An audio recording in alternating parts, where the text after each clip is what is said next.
What's going on, my YouTube family, and welcome back to another amazing episode of Hostways Exotics. So today's episode, we are going to be answering a question that a lot of people have been asking about PVC enclosures, and my experiences with them. They've been great, and they're great to keep reptiles in, but it's always your cons and your pros with every enclosure that you buy. So it's how you work with those cons to make it a pro is what I consider making a better enclosure. So let's pop you guys off the tripod and we will get down here to it. And I'll show you guys exactly what I'm talking about here. Sorry about all this moving around, but let me see here where I can get a good look at that. You see that? See that gap there where you can kind of see in the enclosure? I'll get you guys around. Look at that. See how that glass is sticking out past that enclosure there? I've had these enclosures probably for like 2 years now. Let me back up and I'll show you guys the whole thing. So this is where I house my copperheads. On the top right, we got the pygmy rattlesnake is going to be on the top left, and the whole bottom of it is going to be for my eastern diamondback, the very first one I've gotten. So we've got to get these guys some bigger enclosures coming soon. Here in the next 2 months or so, I've already ordered them. They'll be here soon. But we got to work with these because I'm keeping these, and these are going to be around for a long time. They're pretty nice looking enclosures, and I really enjoy keeping them because I want to put the partition back up and split these back into 4 individual ones again, instead of having one big one. And I'll have some bigger enclosures for the 2 rattlesnakes. Anyway, moving on, let's look at this other side real quick. But yeah, that's what I've been dealing with here. So we're going to rectify the situation, and we're going to build this as an attachment for all these enclosures. So just stick with me as I switch the camera angle up in 3, 2, 1. All right, guys, so this is pretty much everything that we're going to need for our little project for today. I like to go ahead and lay out all the things I'm going to use so I can have them readily accessible, and we can go through each one individually. So first thing on the left, we got a corded tool here because we're working inside, so I like using corded tools instead of using batteries, because batteries can run out and I forget to charge them, my ADHD and stuff. So we got an oscillating tool with our cutting edge on that. We have an electric screwdriver, priceless tool. This is something I go to all the time and I use frequently, even for like small projects and putting furniture together and other things like that, like around the house. And this thing is pretty awesome because you can also, look at that, booyah. That thing turns right into like a little screwdriver. It's made by Bauer. A lot of my stuff comes from Harbor Freight. This is a Chicago Electric one here. I mean, Harbor Freight stuff. And we have our pre-stain, we have our stain. We have some foam brushes, we have staining pads. We got our hardware over here on the left. We have a carbon steel tapered drill bit and countersink set. Pretty useful thing, got it for Christmas. I'm really trying it out for the first time today. I've used it to do a little template already to give you guys a finished product so I can show you what I intend on doing with this stuff. And we got a square and a tape measure just to finish up here. So we also have a couple odd and end tools, like a paint can opener. You don't necessarily need that, you can use something else. Drill bit, and we got our stock pieces of wood. These are scrap pieces of wood that I make just for like chew blocks and things for my rodents. So I keep stuff like this around just for like mini projects and things that I want to fix around the shed. And you know, I'm pretty handy when it comes to tools and making stuff, so you know. But anyway, here's what the finished product is going to kind of look like here in my hand. See if I can get it to focus. Booyah. Stained it. I think it looks nice. And we're going to attach this to the enclosure, and it's going to help to hold those edges closed so that way we can have this thing sealed up, make sure no babies get out. But I'll show you how to get to this finished product here in just a second. Start off, what we're going to do is we're going to mark off our measurements for what we're going to cut for our pieces here. What we're going to do is we're going to measure 1-inch pieces, which we can just put our tape measure on the end. And as you can tell, I've marked already on this one exactly where it needs to go at. So we got a 1-inch and our 2-inch mark. And it's not gonna be big enough for 3 inches. Actually, yes it is. So we'll be good to go. We'll just cut that 3 different ones, and then we'll have our stock template for all these. So we're not gonna cut those other 2 because I've already made some already. We just gotta do some alterations to it. So just for demonstration purposes, we'll go ahead and cut this thing up. So this will be the part where we take our oscillating tool and we're going to use our cutting edge here, and basically you just put it on the little line that we're going to draw and push it on through, and it's cut through just like butter.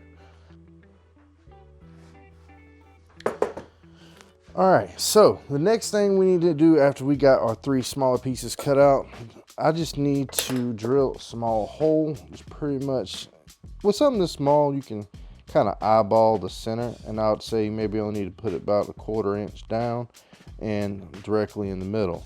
So this little small drill here, screwdriver, it does on little small projects great.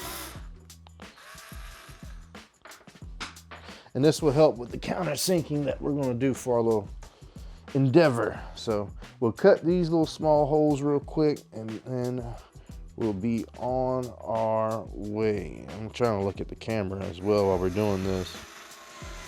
These are just like example pieces, so we don't have to be super accurate with it, but they're still going to look great.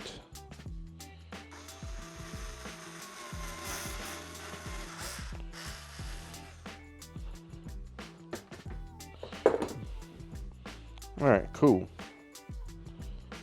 So now that we got that there, the next thing we are going to do is do the countersinking of the wood pieces. So the next thing we need to do after we got our pieces drilled here is we need to get our countersink. And this is going to be the one that we're going to use. Here's what it looks like up close. And what this does is it has a cutting edge here on the bottom of it, and then it makes a little indentation so that the screw heads can sit flush with the piece instead of sticking out and over it, because I want things to look nice and neat. So we take that, and now we got to use an actual drill. I guess I forgot to mention that one. So pretty much with the countersink, only thing you got to do is just run it straight through the piece.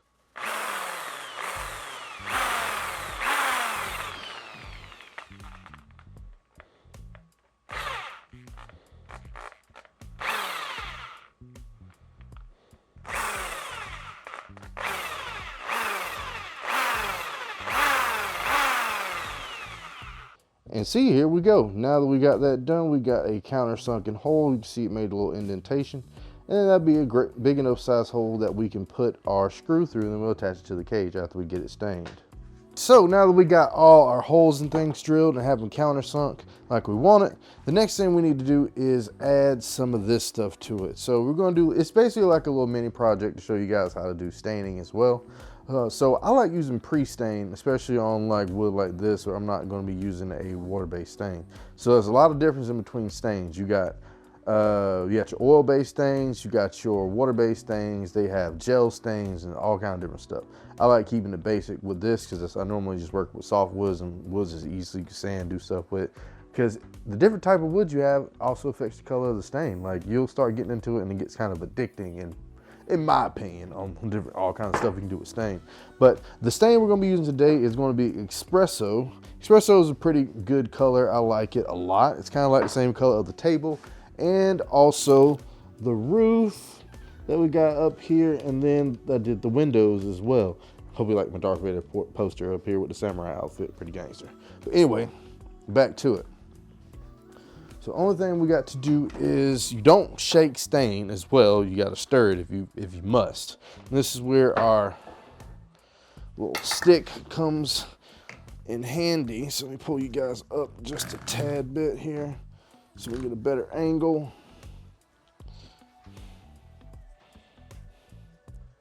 So this is where the paint stick comes in handy. So now that I got you guys a little bit better angle, you just take this, pop the top off of it just like that. You can use a screwdriver, butter knife, whatever you want. A lot of people use different things, but sometimes if you got the tool available, you use the tool for the job. Good thing I was making this, because the ones I'd already pre-made for this little job here, 2 of them split when I went to go countersink them a little bit deeper, which is another good time to stop about pre-drilling a lot of holes. That's why I did the drilling originally in here, because when you're drilling in small pieces of wood like this, it's capable of splitting. So that's why you always make multiples, just in case, for like small things that you can't really account for. Make sure you guys have some gloves on when you work with stain. It is a pretty, not like noxious fume, but like you can use a respirator, make sure you're in an open area, you know, that kind of stuff too.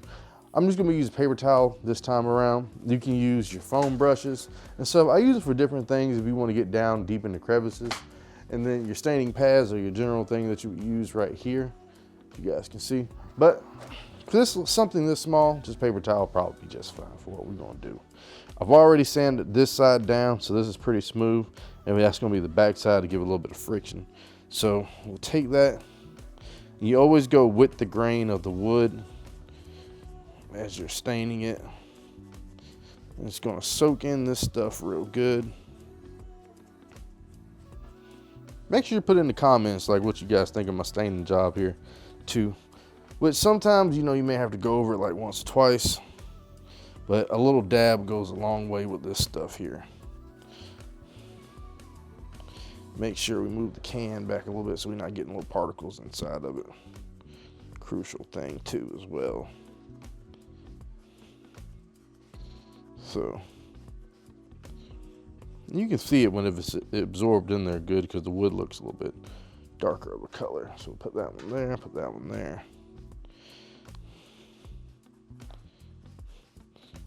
And when you put this stuff on, it says in the instructions, so I'll try to find a picture to put on the screen, that you need to wait like 15 minutes or so and let it kind of absorb into the wood and then dry out.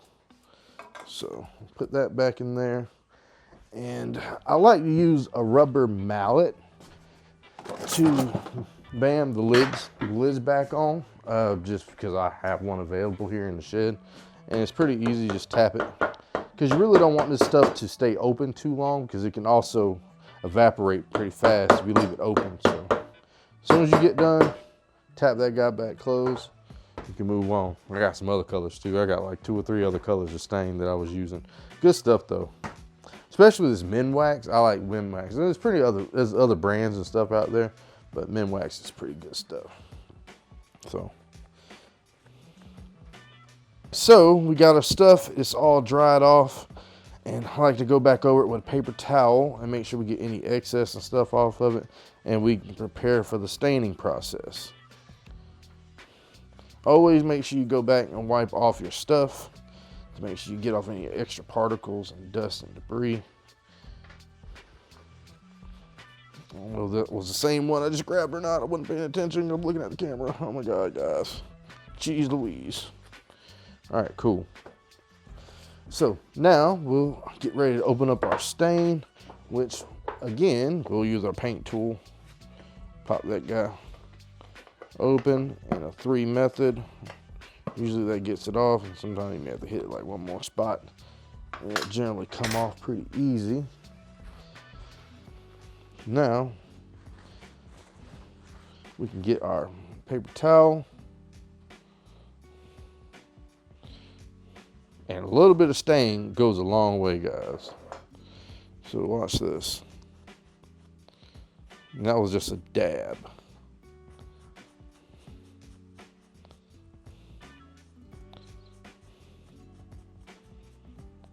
And even with the stain, you always want to go with the grain of the wood.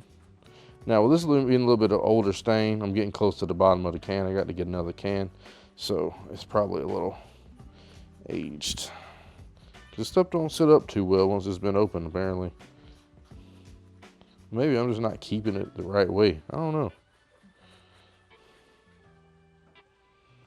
And you may have to stain it like once or twice, especially with this stuff. I've been doing it like 2 or 3 coats. So that way we can get a real good dark color on this wood here. Now the pre-stain, what it does, it helps to get the color to look more even across your different tones of wood. Sometimes wood can accept the stain in various quantities. It means more or less in like different areas. So that means it's going to look darker or lighter in certain spots. And that pre-stain helps condition the wood to get it ready and prep for the staining process. Which that's why staining stuff may take a little while. But as you can see, I got you guys zoomed down a little bit. Now you can really tell the difference in our little stain here. Now these can definitely use a little bit more staining because I redid the countersinking holes on them, but we still got just enough to try to finish up what we need to do for our enclosure build for today. So let me go ahead and I'll do that, and then we'll swap on over to our little canvas back here, and we'll get that done. I'll see you guys in just a second. All right, so the next thing we gotta do is we gotta go ahead and get our snakes out of here, because when you're working with venomous snakes, the very first thing before you do anything inside the enclosure is always remove the animal. Every now and again, I'll take my tongs and I'll pull out the water bowl or something like that. But most times I go ahead and get them out of the enclosure. So I got my holding receptacle ready, top off. It looks like both of them are back here in this trunk. I might be able to kind of hook them both in here. I don't know, I might not be able to do it like how I want to. Just do it like this.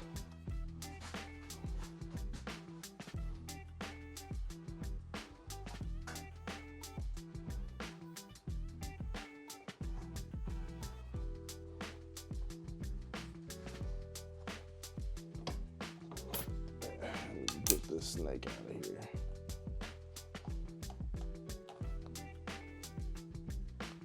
Ooh.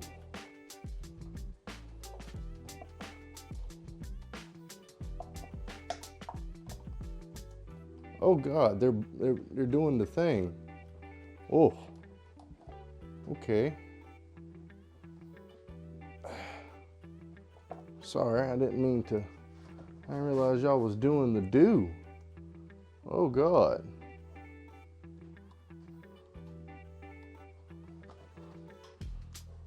Sorry guys, I didn't mean to bother you. I'll put you guys kind of back in there. They were doing the mating thing. So we will move on to another enclosure. Well, how about the chances of that? I was hoping to have some baby copperheads pretty soon. Pretty wild stuff, guys. So well, let's take out the pygmy rattlesnake then. We will do that instead. He's pretty docile and chill. So first thing we need to do is we're gonna move some of his enclosure stuff out of the way. Use our snake hook here to our advantage.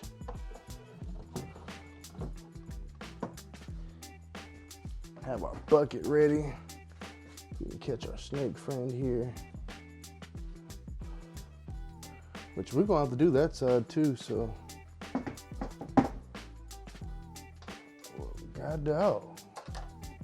Whoop. There we go. We scooped them in there pretty easy. I guess I can give you guys a little close-up of them, huh? Got them in here in the bucket. That's my pygmy rattlesnake here. The Cistrus malarius. This is a Carolina red-faced pygmy rattlesnake. Awesome species. I was hoping to show you the copperheads, but I did not realize they were doing the do in there, which kind of threw me for a loop. But close the top, make sure this is secure. So, cool. Now we can get a good zoom in shot of what we're gonna be doing here today. So now that we're over here and we're looking at where we're gonna mount these guys, I think the best place to mount them probably be maybe, let's do like a 1 inch off of the corner here, and then we'll do the same thing on the other side. But I wanna mount them probably about a 1/2 inch up, and we'll just take a drill bit and we'll drill straight through there, through that spot there. We'll make them, well, we probably should mark it first. I'll get a marker or a tap, and we'll tap a little center hole there, and then I'll drill one, and I'll mark it even on both sides so that way it looks symmetrical, which is the biggest thing. So let me go ahead and knock that out, and then I'll show you what it looks like with the finished product. And I'll introduce some hardware to you guys before we go. Now I just thought about that. So what we're gonna be using for this, I found some stainless steel screws. I think they're called panhead bolts. And it's gonna be one of these little guys here. So, stainless steel screw, and it's got that little beveled head on there, which is the reason for the countersinking. And then we're also gonna be using a plastic nylon locking nut on the end here. And that'll allow us to tighten this thing down and still allow it to spin freely, and just tighten down to the spec that we want to. So pretty simple design, but it's gonna be highly effective for a lot of different PVC enclosures, especially if you wanna get some good ones too, man. But this is the common thing that happens with these ones with the plexiglass fronts on them. So we ain't having no escapees out here at Hostways Exotics. Guarantee you that. All right, so as you can tell, guys, we got our pieces installed here, one on the left and one on the right. I went ahead and put our screw through and put our lock nut on the back. So only thing we should have to do is now just twist these out the way, and you can tell the screw does not move because our nut's holding that in place. And then we can slide that right there. and put that one right there. And that is a way more secure enclosure. And that'll help make sure that glass stays exactly where it needs to be.